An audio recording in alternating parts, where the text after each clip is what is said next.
Hi there, I'm Lisa and welcome to my channel. Thank you for joining me today.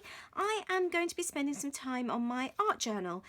It's been a little while and I've kind of missed playing with paint, so I'm going to get my nails done today, so I thought better do it beforehand, get covered in paint and then go and get nice nails. So I've started off with a lovely clean spread on my art journal. I've just gone over with a layer of gesso. That's all I've done to start off. Now the first thing I'm going to do is add some texture. I've got this new 6x6 stencil here.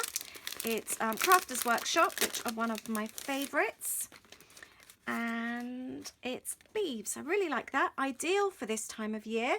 And I'm going to start off with adding some modelling paste for some nice texture. And I'm not only going to add the paste, I'm actually going to add some colour with it. I can't even get the lid off. That's a great start. There we go. Let's get my credit card, and I'm actually going to mix a little bit up on the side. Let's add some paint to that. It's a great way of adding colour to your modelling paste, so that you get a really nice coloured texture. Just add I nearly tipped my water. It's a great start to the day, isn't it? It's a Monday morning where I'm whilst I'm filming, and it's that Monday morning feeling, isn't it, obviously. So I've got my now coloured texture paste. So let's start at the top and really lay it on nice and thick. It's obviously not a huge contrast to my page. It's just a nice creamy colour, but I want this to be a really nice warm autumnal page. I'm not going in for huge amounts of colour. Obviously the main subject of my page will be colourful, but everything else I just kind of want to blend in a little bit. Let's move that down and add a little bit more. Plaster it all on. These cutting half a credit card up is just such an easy way to apply texture paste. There we go. Obviously I've kind of moulded it in a little bit in the middle where I've moved it. It's quite thick in some areas. I'm going to wipe that down a little bit. It's going to take so long to dry. I'm going to go and grab my heat gun and give that a blast now and get that nice and dry. My page is more or less dry now. It's kind of where I've blasted it with a heat gun. It's blistered in a few places, but it's not so bad. I even managed to whiz the mop round downstairs in that time, so yay, go me. Let's get on to some drawing now. That's going to be my base for my background. I now want to draw a really basic pumpkin. I'm not the world's greatest drawer by any means, but at the end of the day my art journal is for me and nobody else. So it's all about me just enjoying it and having a little bit of fun. That's what art journals are there for, I believe. They're not for anybody else, and it really is therapeutic. It's such a nice feeling. There's no rules. You can just do whatever you want. So there we have it, my pumpkin sections. Like I said, it's very rough. Let's get a bit of a stalk going up there. And let's have a leaf as well. Why not? So there is my very, let's move some of that paste out of the way, very basic pumpkin. So move out those bits. Let's flatten that down slightly so it's not so textured inside. Okay, so that's the pumpkin.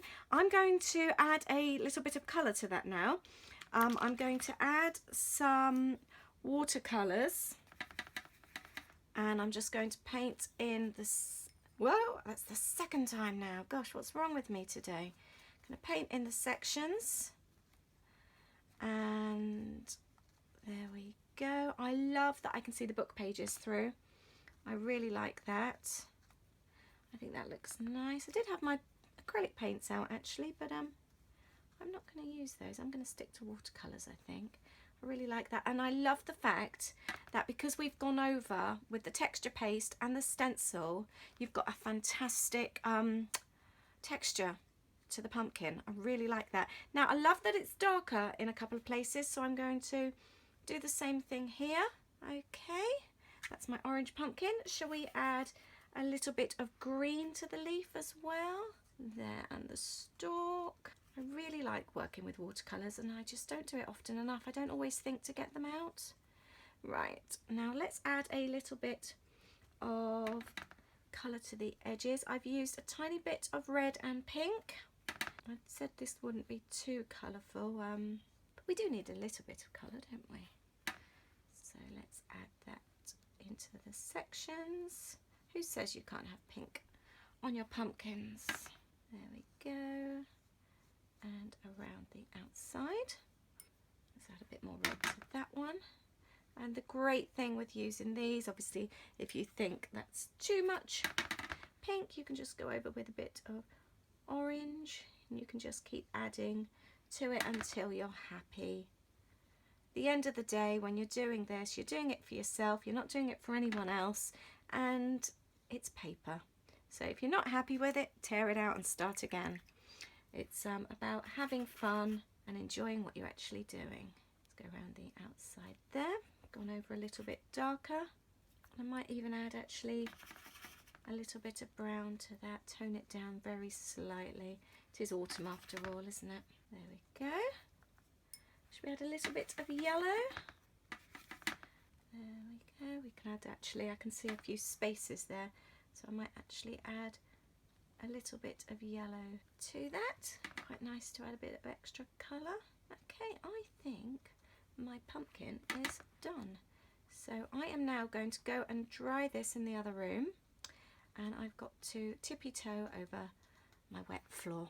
So bear with me a sec, I shall go and dry my pumpkin. The pumpkin's more or less dry. Let's give you a little bit of a close-up. Don't know if you can see all the texture there and just how the paint, the watercolours have really worked well together. I'm really happy with that. I'm now going to just go around the outside with my black journal pen. As usual, I've been super impatient and haven't quite waited for it to dry properly. That's the story of my life. I am so impatient with things, really impatient. I always want everything yesterday. Let's go around the stalk and the leaf. There we go. Okay, that's kind of done, isn't it? That's my pumpkin.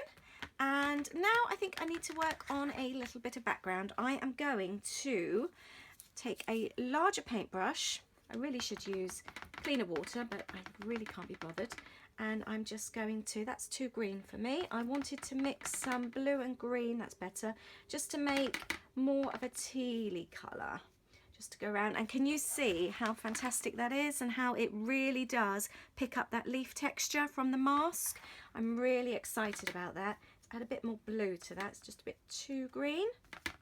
That works so well. Don't really want it on my pumpkin if I can help it. I'm not going to go over the entire page, just around the outside of the pumpkin. Let's go around the outside here, and let's add a bit more water and just kind of dab it around the outside. There, I'm really happy with this, how this is coming out. Yay. Go around the outside a little bit there. There, I think that's done. Let's add a bit more water down here so it doesn't look so brushed, more kind of watered on, dripped onto the page. There we go. So let's give you a bit of a close-up. Don't those colours work well together? I'm so happy about that. I'm going to go and dry that off now. Now, to me, the page doesn't look quite finished. It's still very book pagey around the outside. So I'm just going to add just a tiny bit of colour. I'm going to take some white from my palette mixed in with a little yellow, just to go around the outside. Again, I should really clean that water. Okay, it's not really, oh, that's noticeable. Don't like that, that's too yellow. Let's take some of that away. Let's wash that off. That's again the good thing with this kind of thing. If you don't like it, you can always work around it. Let's go up the top here. That's much better now. That's more the colour I wanted. That was too yellow before. And just a tiny bit at the top. Again, let's remove that slightly. That is so much better. I'm much happier with that now. Those colours needed toning down a little bit, and that's blended in really well with the bluey colour too. So I'm much happier with that. Go down the outside, and again I am just going to go and dry that off. Let me give you a close-up first actually so you can see. There we go. Now to finish off this page, I've printed off in a typewriter font pumpkin spice and everything nice. Let's grab a pair of scissors and trim off those ends, and let's trim that off a bit more equal. I'm going to pop that under there. I have actually included one of these inside your kits, the October kits, in case you fancy recreating this kind of page. Let's stick that down nicely. Obviously right now that just looks like a piece of paper stuck on the top, which obviously it is. Let's blend that into the page a little to make it look like it really belongs. Let's take some of that moulding paste and let's really bring that into the page just to make it look like it's part of it and not so it just sticks out like a piece of card. Just brush that over the top. Okay, I'm going to go and heat that up to make it nice and dry, and I'm almost done. Final part of my page now. I am just going to go around the outside. There we go. And let's go onto the card. I've done on the outside of the card, and I'm just doing on the inside of the card as well. And there we have it. That is now finished. Really enjoyed doing that. It's made a nice change. There we have it, my pumpkin spice and everything nice page, and you can really kind of see the textures, the watercolors. I like how not absolutely everything is colored in. I'm really happy. This is one of my favorite pages in this book. It's really easy, really fun. I hope you've enjoyed this too. Thank you very much for joining me today, and I shall see you very soon.